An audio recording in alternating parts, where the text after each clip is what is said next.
पाठचर्या पाठचर्या में प्लेटो के अनुसार पाठचर्या में प्लेटो बहुत विद्वान थे। उन्होंने जब भारत में वो आए, उन्होंने देखा होगा कि भारत में स्त्री और पुरुषों के लिए समान शिक्षा की व्यवस्था थी। रुचि के अनुसार आप व्यवसाय को बदल सकते थे, योग्यता के अनुसार आप जा सकते थे, क्योंकि भारत में 10 उपाधियाँ उस समय चलती थी, पंडित महापंडित से होते हुए बसु तक। तो इसलिए प्लेटो पाठचर्या निर्माण के तीन उद्देश्य मानते हैं। वो कहते हैं कि उन उद्देश्यों को वो सिद्धांत से जोड़ते हैं। वो कहते हैं कि समान शिक्षा का सिद्धांत, वो 3 सिद्धांतों को मानते हैं, जिनमें पहला है समान शिक्षा का सिद्धांत, दूसरी उद्देश्य है कि अभिरुचि का सिद्धांत, तीसरा जो सिद्धांत है वो है योग्यता का सिद्धांत। तो प्लेटो इन 3 सिद्धांतों के अनुसार पाठचर्या का निर्माण करना चाहते हैं। अब वो पाठचर्या को अलग अलग भागों में डिवाइड करते हैं। आप देखेंगे तो पाठचर्या, उनकी पाठचर्या और जीन जैक्स और रूसो की पाठचर्या में बहुत समानता है।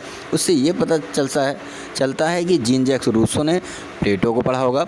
तो प्लेटो महोदय ने पाठचर्या को कई भागों में विभाजित किया है। उनमें से जो पहला प्रथम भाग है, तो वो 0 से 3 वर्ष के बालकों के लिए पाठचर्या का अलग निर्माण करते हैं। वो कहते हैं कि सरल शुद्ध समाज की जो भाषा हो, वो भाषा बालक को सिखानी चाहिए, उसका सही प्रकार से पालन पोषण होना चाहिए।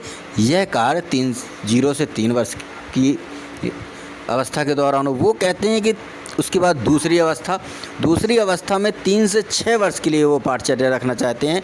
वो कहते हैं कि ये बालक का महत्वपूर्ण समय है, महत्वपूर्ण अवधि है।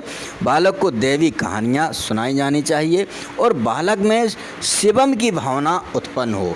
संसार में सभी चीज़ कैसे हैं, हमने आपको बताया था कि सत्यम शिवम सुंदरम, जो संसार में यूनिवर्सल है, ब्रह्म है। जब ब्रह्म किसी आधार को धारण करता है, सृष्टि का निर्माण होता है, तो वो आधार ही शिव है। तो उसकी भावना बालकों में हो कि जो भी चीज़ें बनी हुई हैं कैसे बनी हुई हैं, क्या कारण है उसका। उसके बाद वो कहते हैं कि सत्यम और सुंदरम, कि वह बालक सत्यम और सुंदरम की खोज करे। तो यह सिलेबस में वो रखते हैं 3 से 6 वर्ष के सिलेबस में।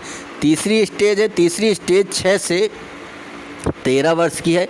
इस अवस्था में वो कहते हैं कि बालक एवं बालिकाओं की समान पाठचर्या हो, परंतु वह अलग अलग हो।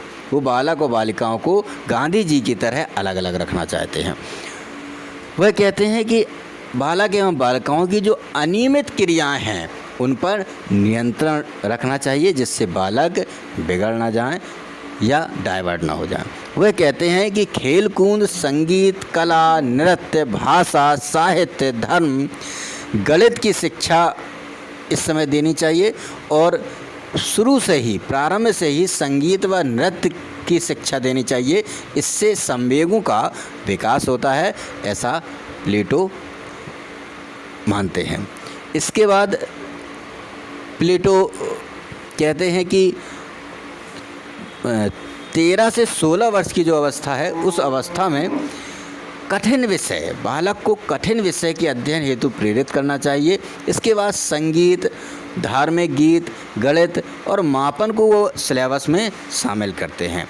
इसके बाद 16 से 20 वर्ष की जो अवस्था है, उस अवस्था में वह कहते हैं कि बालक को इस प्रकार शिक्षा दी जाए कि देश के लिए सैनिक तैयार किए जाएं। तो वो सैनिक तैयार करना चाहते हैं 16 से 20 वर्ष में, और वो उसी के लिए वो सिलेबस निर्माण करते हैं। वो कहते हैं कि खेल कूद, घुड़सवारी, अस्त्र शस्त्र की शिक्षा दी जाए और जो दक्ष सैनिक हों उनको उच्च पदों पर बैठाया जाए।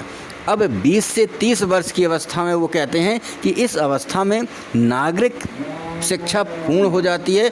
नागरिक शिक्षा पूर्ण होने के बाद फिर परीक्षा ली जाए और परीक्षा के बाद जो व्यक्ति उत्तीर्ण हो जाता है उसे अंकगणित, ज्यामिति, नक्षत्र शास्त्र और वैज्ञानिक विषयों की शिक्षा दी जाए। इसके बाद वो कहते हैं कि जो 30 से 35 वर्ष की स्टेज है, उसमें वो कहते हैं कि इसमें फिर परीक्षा ली जानी चाहिए और इस परीक्षा में जो उत्तीर्ण हो जाते हैं उन्हें दर्शन, मनोविज्ञान, राजनीति का अध्ययन कराया जाए और उन्हें समाज के उच्च पदों पर आसीन किया जाए। इसके बाद प्लेटो कहते हैं कि 35 से 50 वर्ष की जो अवस्था है, उस अवस्था में व्यक्ति को ज्ञान को व्यवहारिक रूप देना चाहिए, व्यवहारिक रंग भरना चाहिए और उन्हें दर्शन, न्याय, राजनीति का गूढ़ अध्ययन करना चाहिए।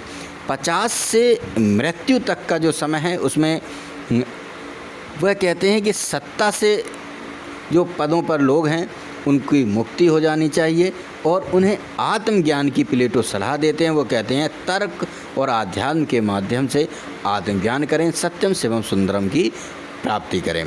प्लेटो 50 से ऊपर 50 से 55 की अवस्था तक के लोगों को, उनमें जो योग्य लोग हैं उनको शिक्षक के पद पर नियुक्त करना चाहते हैं। तो ये पाठचर्या थी। तो इस पाठचर्या में अगर हम ध्यान से देखें तो इस पाठचर्या में हार्वर्ड महोदय की पाठचर्या अलग है। हमने अभी आपको प्लेटो की बताई। हार्वर्ड महोदय अपने पाठ्यक्रम में भाषा, साहित्य, कला, संगीत को मुख्य स्थान देते हैं तथा भूगोल, गणित और विज्ञान को वह गौण स्थान देते हैं। इसके बाद नन महोदय आते हैं। नन महोदय शरीर विज्ञान, समाजशास्त्र, नीतिशास्त्र, धार्मिक आचरण को पाठ्यक्रम में शामिल करना चाहते हैं। तो ये आदर्शवाद के अनुसार शिक्षा की पाठचर्या थी।